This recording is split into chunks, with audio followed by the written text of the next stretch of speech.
కోరుతున్నాం. బన్సు శ్రీరామూర్తి గారు cooperative bank director వారిని వేదిక మీద రాష్ట్రంగా కోరుతున్నాం. తోరం ప్రసాద్ గారు కోఆపరేటివ్ బ్యాంక్ డైరెక్టర్ గారు వారిని వేదిక మీద రాష్ట్రంగా కోరుతున్నాం. సిహెచ్సి డైరెక్టర్ గారు వారిని వేదిక మీద రాష్ట్రంగా కోరుతున్నాం. 2 కాలేజీలు 200 కోట్లు ఇచ్చారు. మీ పులివెందులు మాత్రం 400 కోట్లు ఇచ్చారు. డబ్బంతా ఎవరిది? రాష్ట్ర ప్రభుత్వం రూపాయి ఉందా అని అడుగుతా ఉన్నా. 1552 కోట్లు నబార్డు, అర్బన్ ఏరియాలో మెడికల్ కాలేజీ డెవలప్మెంట్ 300 కోట్లు, నబార్డు నుంచి 400 కోట్లు మీరు పట్టుకొచ్చి కట్టేసాం మూసేసాం. రాష్ట్ర ప్రభుత్వం ఇవాళ కూటమి ప్రభుత్వం ప్రైవేటు పరం చేస్తుందని మీరు మాట్లాడుతూ ఉన్నారు. మీరు ఒకటే చెప్తా ఉన్నారు, డైరెక్ట్గా మాట్లాడండి మాతోటి. మేము ప్రతిపక్ష పార్టీగా మీకు గౌరవిస్తాం. మీ పార్టీకి అధికార పార్టీగా నేను రిప్రజెంట్ చేస్తా. మెడికల్ కాలేజ్ మీద డిబేట్ చేయండి, చేయడానికి సిద్ధం ఉంటే రండి. మీరు పేద విద్యార్థులకు సంబంధించిన సీట్లలో మీరు ప్రభుత్వ కళాశాలలో ఎన్ని సీట్లు ఇచ్చారు? 42.5%. మేము పబ్లిక్ ప్రైవేట్ పార్ట్నర్షిప్లో 50% ఇచ్చాము. మీరు టోటల్గా ఒక్కో మెడికల్ కాలేజీ 150 సీట్లు. ఎస్, కట్టాలి కదా. కట్టినప్పుడు కదా, కట్టకుండానే భూస్థాపితమైన పైన భూమి మీద ఉన్నాయి కళాశాలలు 9, అంతా మాత్రమే వచ్చినాయి 6.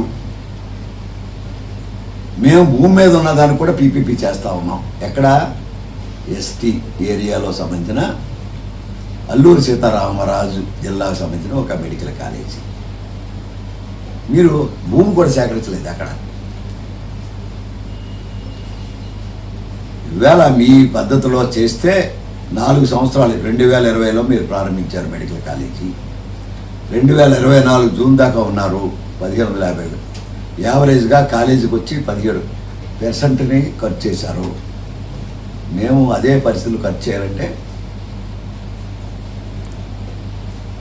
7 సంవత్సరాలు పడుతుందని గణాంకాలు చెప్తా ఉన్నాయి. మా దగ్గర కూడా డబ్బులే.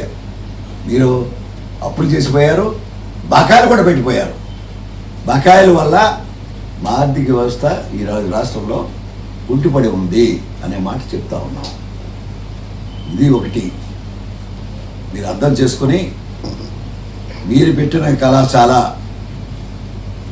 ప్రజా అవసరం అని మేము భావిస్తూ ఉన్నాం. అందుకనే పీపీపీ మోడ్లో మా డబ్బు లేకపోయినా పబ్లిక్ ప్రైవేట్లో చేస్తూ ఉన్నాం. ఉదాహరణ మీరు ఇదివరకే చెప్పాను.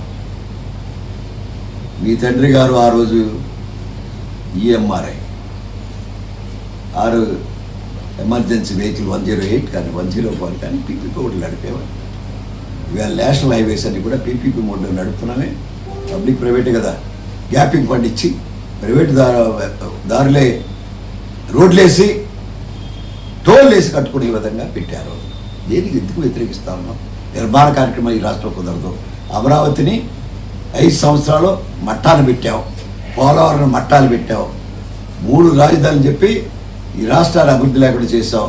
పారిశ్రామికవేత్తలు ముఖ్యమంత్రి గారు కానీ, రాష్ట్ర ప్రజలు కానీ, ఉప ముఖ్యమంత్రి గారు కానీ కంకణం కట్టుకుని రాష్ట్ర అభివృద్ధి చేస్తూ ఉన్నాం.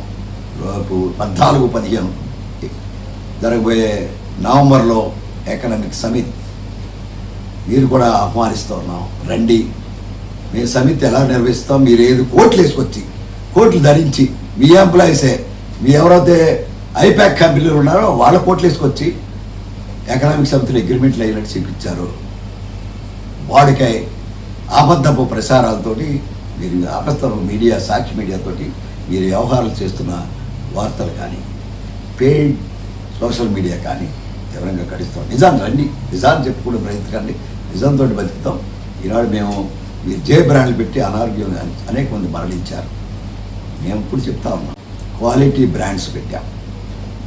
క్వాలిటీ బ్రాండ్స్లో ఎక్కడన్నా చెక్ వస్తే ఆఖరి క్యూఆర్ కోడ్ అనే విధానాన్ని కూడా పెట్టి ఇవాళ ఆబ్కారీ విధానంలో ఒక పెను మార్పులు తీసుకొచ్చి కన్జ్యూమర్ కూడా క్వాలిటీ బ్రాండా కాదా, ఇది ప్రభుత్వం సప్లై చేసిందా కాదా, ఇది ఖజానాకి వెళ్తుందా లేదా అని చెప్పే. మీ ఖజానా ఎక్కడ ఉంది?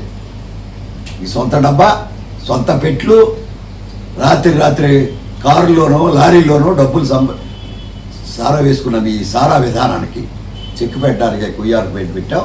మా ప్రభుత్వం ట్రాన్స్పరెంట్ అని చెప్తూ ఇవాళ అభివృద్ధి సంక్షేమాన్ని మొట్టమొదటిగా ఈ కూటమి ప్రభుత్వం ముఖ్యమంత్రి చంద్రబాబు నాయుడు గారు, ఉప ముఖ్యమంత్రి పవన్ కళ్యాణ్ గారి నాయకత్వంలో, దేశ ప్రధాని మోడీ నాయకత్వంలో డబల్ డెక్కర్ ప్రభుత్వాలు నడుపుతున్నాం.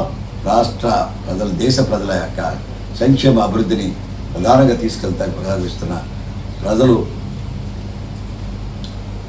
మనశ్శాంతిగా ఉన్న సందర్భంగా మీరు ఓర్చుకోలేకపోతా ఉన్నారు. కోటి సంతకాలు చేస్తాము, చెయ్యండి. మేమా తెలియదు కాదే, ప్రజలు మీ కోటి సంతకాలు ఏ కోటి సంతకాలో తెలుస్తాయి. డెఫినెట్గా ప్రజా కోర్టులో రేపు రాబోయే స్థానిక ఎన్నికల్లో